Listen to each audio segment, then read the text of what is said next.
یہ دل اجڑ چکا ہے، اس لیے اخلاق میں فساد آ گیا۔ اخلاق تو ویسی کوئی چیز نہیں تھی میرے عزیزو، رہی نہیں تھی، اور ان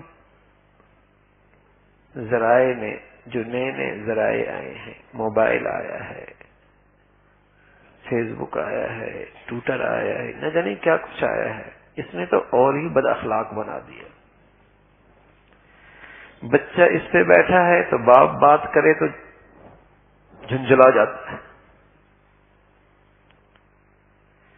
شوہر ہے تو اس کے ہاتھ میں بیوی قریب آ جائے تو جھنجھلا جاتا ہے، بیوی ہے تو بیٹھی ہے، شوہر کی طرف توجہ کوئی نہیں۔ ایسا عذاب آیا ہے، اس نے تو اور ہی رہی صحیح کسر نکال دی ہے، اخلاق کا جنازہ ہی نکال دیا ہے۔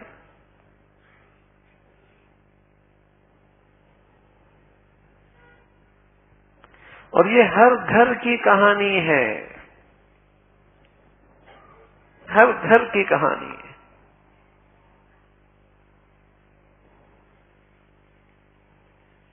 سبھی بدتمیزی کی طرف ہیں ان حالات کی وجہ سے۔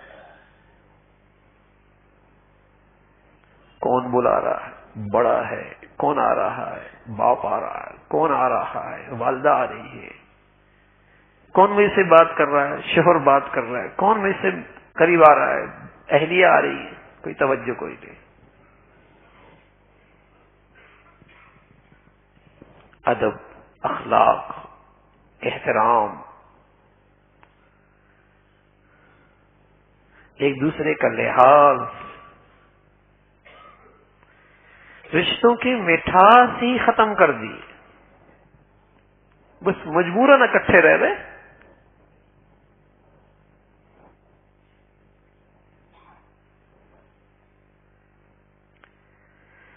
تو دل فساد زدہ ہے، گندگی آ گئی، غفلت آ گئی، گناہوں کی آلودگی آ گئی، اخلاق ہو جا گئی۔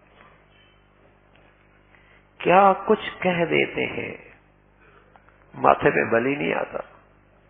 احساس نام کی چیز ہی کوئی نہیں رہی۔ ذلیل کر دیا، رسوا کر دیا، طنز دے دیا، تنقید کر دی، جھڑک دیا، غصہ کر دیا۔ وہ رات بھر تڑپ رہی ہے، وہ رات بھر تڑپ رہا ہے، احساس ہی کوئی۔ کہہ دیا باپ کو، کوئی احساس کوئی نہیں۔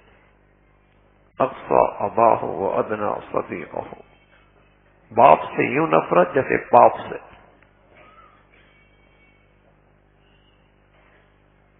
ایسے سخت جملے، تیز لہجہ، گندگی جو ہاتھ میں ہے، اس نے تو نئی نسل کے اخلاق تباہ کر کے رکھ دیے۔ بلکہ نئی نسل کیا، بوڑھوں کا حال بھی اب یہی ہے۔ بوڑھیاں بھی اسی پر بیٹھی ہیں، وقت گزاری اسی پہ ہو رہی ہے۔